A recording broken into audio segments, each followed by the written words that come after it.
Good evening, everybody. This is your hillbilly historian coming to you from the hills of East Tennessee to enlighten you on historical ideas you won't find in your high school or college history books.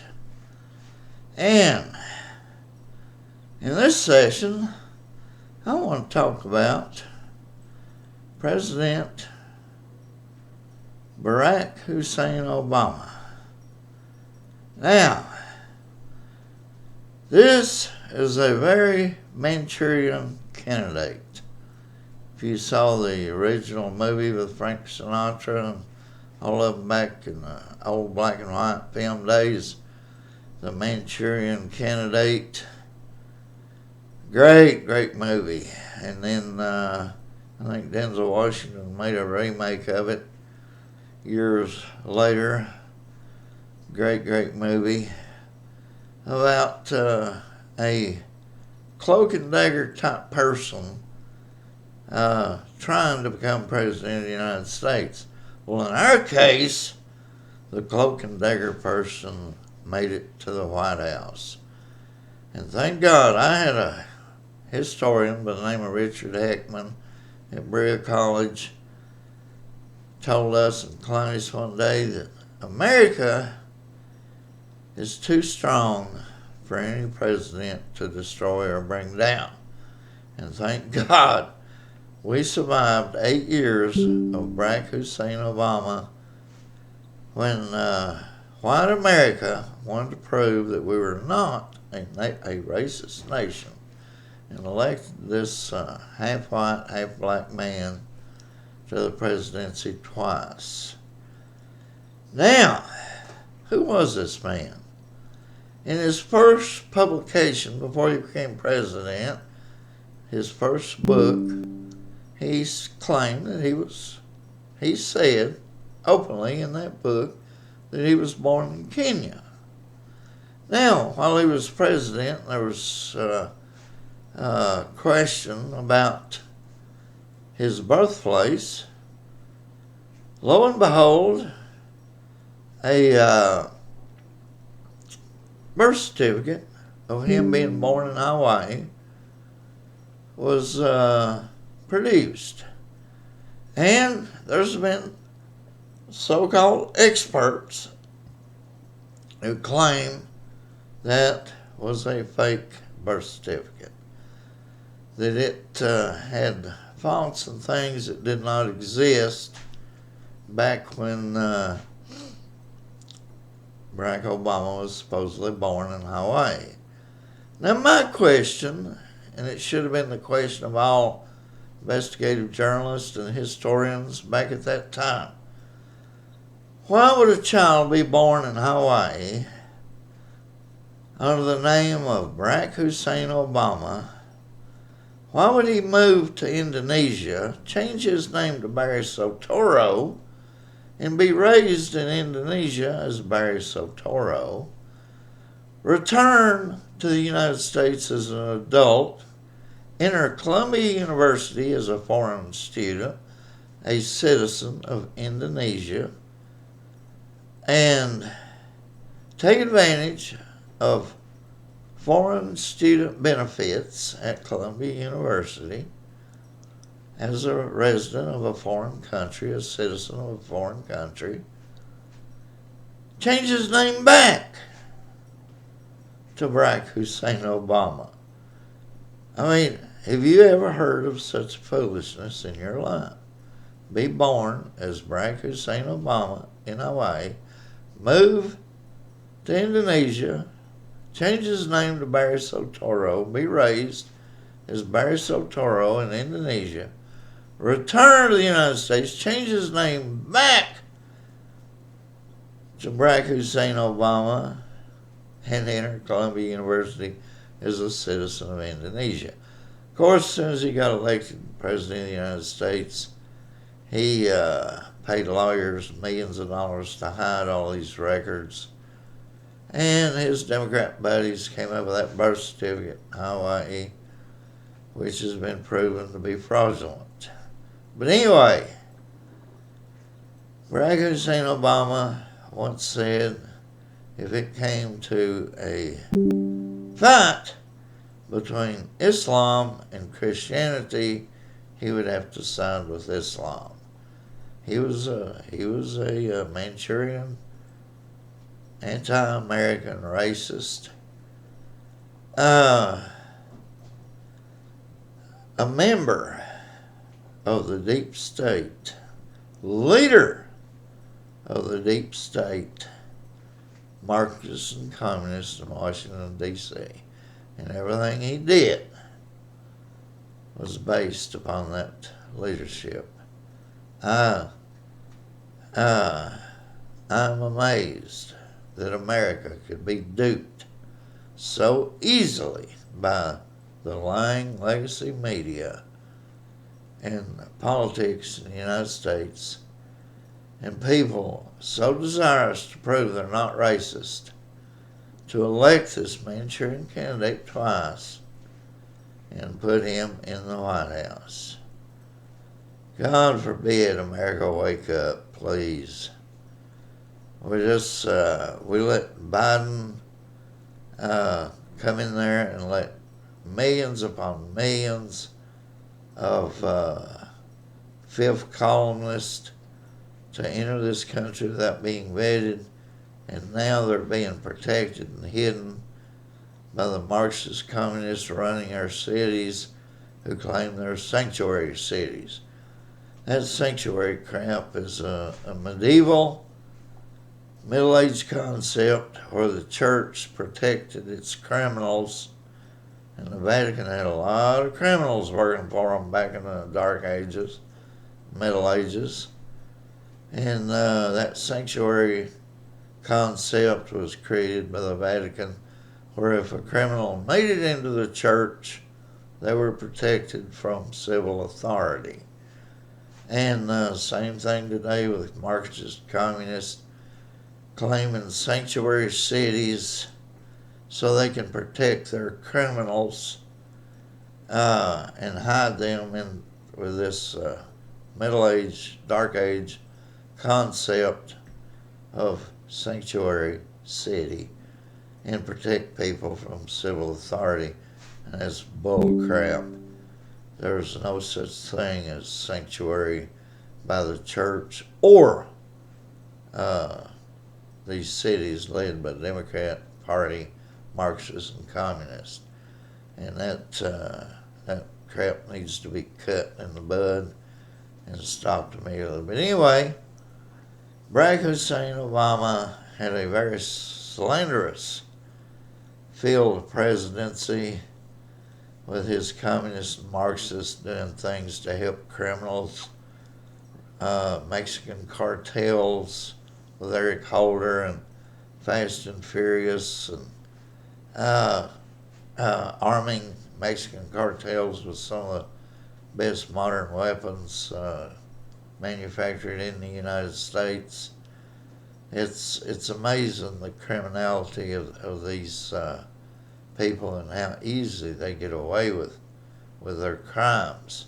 Of course, we have a lying legacy media run by the deep state communist Marxists in D.C., which back up these criminals with their lies. It's amazing how much they get away with. But America is waking up. They are slowly and gradually waking up to the machinations of the deep state, people like Bill Ayers and people like that who were members of Students for a Democratic Society, and then went into the violent weathermen who wanted to murder 25 million conservative Americans once they took over the United States. People like that. It's just amazing that in a land of freedom and liberty that these people can operate without consequences. But Barack Obama accomplished absolutely nothing as President of the United States? Nothing. Uh, Obamacare was a joke. It really was. If it did anything, it pumped more of the national treasury into the medical profession across the United States. And one thing about it, medicine in this country has improved significantly, along with astronomy. Those are two sciences that have really advanced and kept old farts like me alive. And it's just absolutely amazing that a man like Barack Hussein Obama, there was an Indian who came to America and became an American,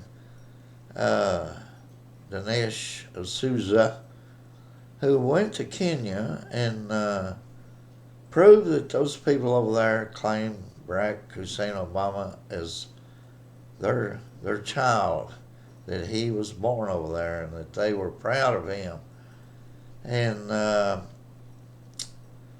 course, when he released his video, Barack Obama used government agencies to go after him and over some political donation and give him 9 months in prison. And like a real man, he went and served it and came back out and is still active in politics here in the United States.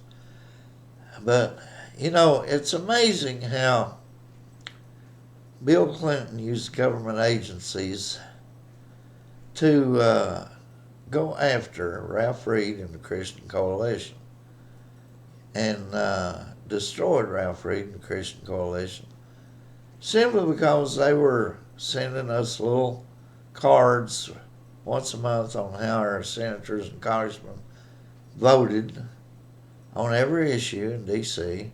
Democrats and Republicans both didn't like it. They don't like exposure. They don't like transparency.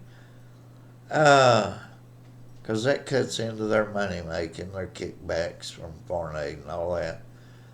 And so Bill Clinton used government agencies, IRS, FBI, and the legacy media goes along, helps them, and they destroyed Ralph Reed and the Christian Coalition. Then, that was a populist movement, came from the people. And the Tea Party, under Sarah Palin, was the same thing later.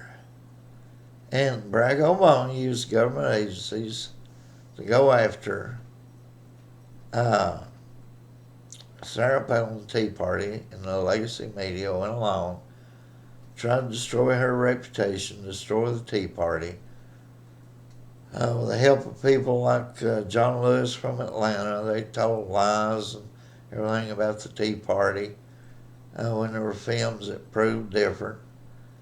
And they destroyed that movement and destroyed Sarah Palin's reputation. And then Obama and Biden tried to destroy MAGA and Donald Trump. But Donald Trump had the backbone and the courage to stand up to the media and tell America that they were fake news and what liars they were and how false they were.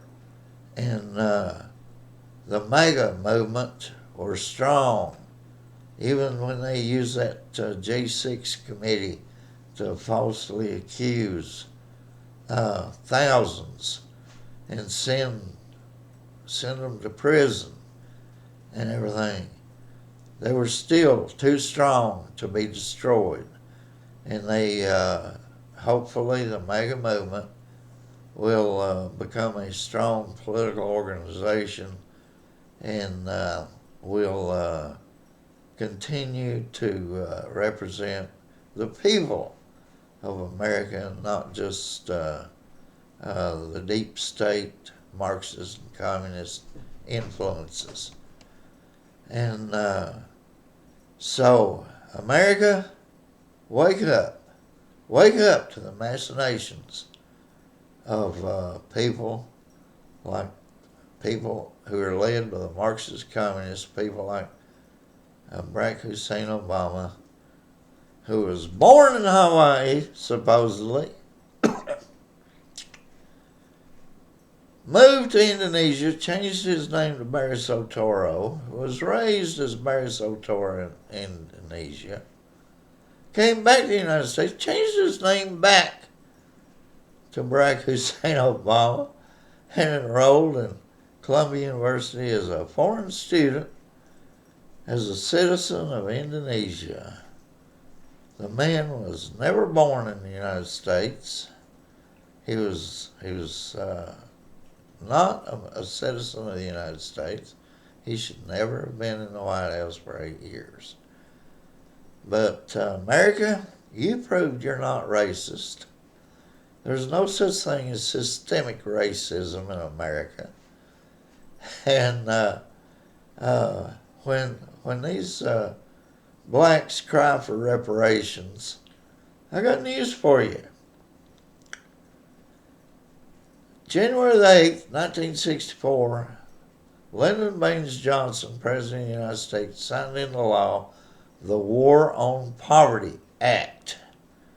Now, since that law was signed on January 8th, 1964, over $25 trillion of American money in the Treasury has been spent on social programs aimed primarily for blacks and poor and the poverty in this country. And we don't have true poverty in America. People are considered to be on the poverty level. Still have a TV in every room. They have refrigeration. They have cars, automobiles. They have everything. Reparations have been paid to the tune of $25 trillion already and still paying. And they ask for more. They beg for more. And it's amazing how we've turned them into beggars, wanting more and more reparations. And we've been giving them reparations. If I was a black person in America right now, that over $25 trillion, that's about $650,000 for every black in America. And I'd be asking Al Sharpton and Jesse Jackson, what the hell's my $650,000? What'd you do with it?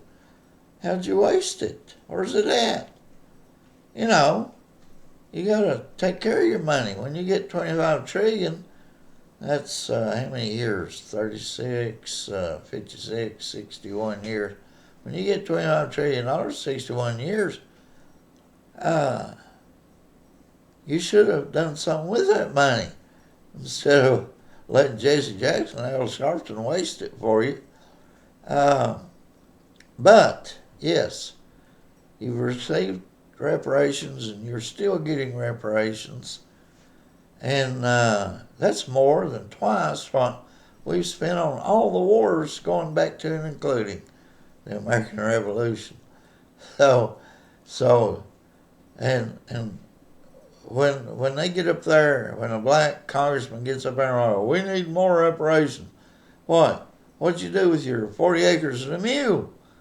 What'd you do with that? Did you waste it? Did you throw it away?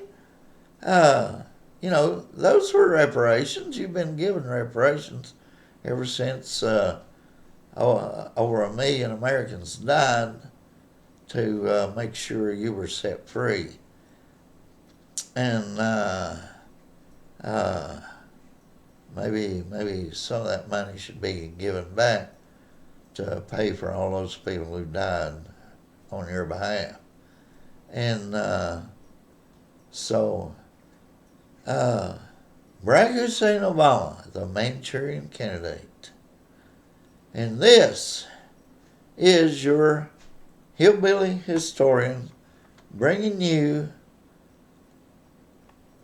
issues that you won't read in high school or college history books. Coming from the hills of East Tennessee. Thank you much.